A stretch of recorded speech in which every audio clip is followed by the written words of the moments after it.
ಇಂದು ಗಜೇಂದ್ರಗಡ ನಗರದ ಪ್ರತಿಷ್ಠಿತ ವಿದ್ಯಾಸಂಸ್ಥೆಯಾದ ಗಜೇಂದ್ರಗಡದ ವಿದ್ಯಾವರ್ಧಕ ಸಂಘದ ಎಸ್ಎಂ ಭೂಮರೆಡ್ಡಿ ಪದವಿ ಪೂರ್ವ ಕಾಲೇಜಿನಲ್ಲಿ ಸಂವಿಧಾನ ದಿನಾಚರಣೆಯನ್ನು ಆಚರಿಸಲಾಯಿತು. ಸಂಸ್ಥೆಯ ಪ್ರಾಚಾರ್ಯರಾದ ಜೆಬಿ ಗುಡಿಮನಿ ಅವರು ಮಾತನಾಡಿ, ಭಾರತ ಜಗತ್ತಿನಲ್ಲಿ ಅತ್ಯಂತ ದೊಡ್ಡ ಪ್ರಜಾಪ್ರಭುತ್ವ ರಾಷ್ಟ್ರವಾಗಿದ್ದು, ಈ ದೇಶದ ಸಂವಿಧಾನವನ್ನು ನವೆಂಬರ್ 26, 1949ರಂದು ಅಧಿಕೃತವಾಗಿ ಅಂಗೀಕರಿಸಲಾಗಿತ್ತು ಹಾಗೂ ಇದು ನಮ್ಮೆಲ್ಲರನ್ನ ರಕ್ಷಿಸುವ ದೊಡ್ಡ ಕಾನೂನಾಗಿದೆ ಮತ್ತು ದೇಶದ ಎಲ್ಲ ಜನರನ್ನ ಸಶಕ್ತಗೊಳಿಸಿದ ಹಾಗೂ ಎಲ್ಲರಿಗೂ ಹಕ್ಕು ಮತ್ತು ಕರ್ತವ್ಯಗಳನ್ನು ನೀಡಿದೆ ಎಂದರು.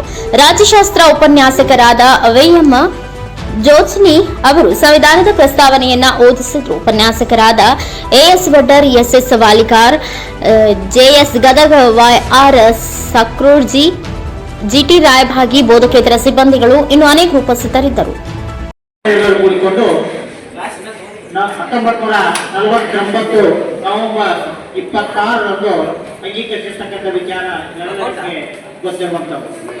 ಅದರ ಸವಿ ನೆನಪಿಗಾಗಿ ಪ್ರತಿ ವರ್ಷ ನವೆಂಬರ್ 26ರ ಸಂವಿಧಾನ ದಿನಾಚರಣೆಯನ್ನಾಗಿ ಆಚರಣೆಯನ್ನ ಮಾಡ್ತಕ್ಕಂಥದ್ದು. ಅಂದ್ರೆ ಇವತ್ತಿನ ದಿವಸ ಅದರ ಸಂಪೂರ್ಣ ಸಹಿಯನ್ನ ಮಾಡಿ ಈ ರಾಷ್ಟ್ರಕ್ಕೆ ಅರ್ಪಿಸಿರ್ತಕ್ಕಂಥ ವಿಚಾರ. ಅದರ ಸವಿ ನೆನಪಿಗಾಗಿ ಇವತ್ತು ದಿವಸ ಸಂವಿಧಾನ ದಿನಾಚರಣೆ.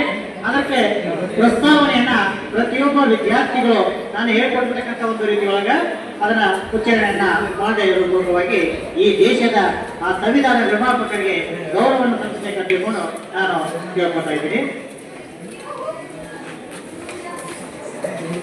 ಕೊಲವೆಯನ್ನ ಪೂರ್ಣ ಮಾಡಿ ವಿದ್ಯಾರ್ಥಿಗಳು ಹೋಗಬೇಕು.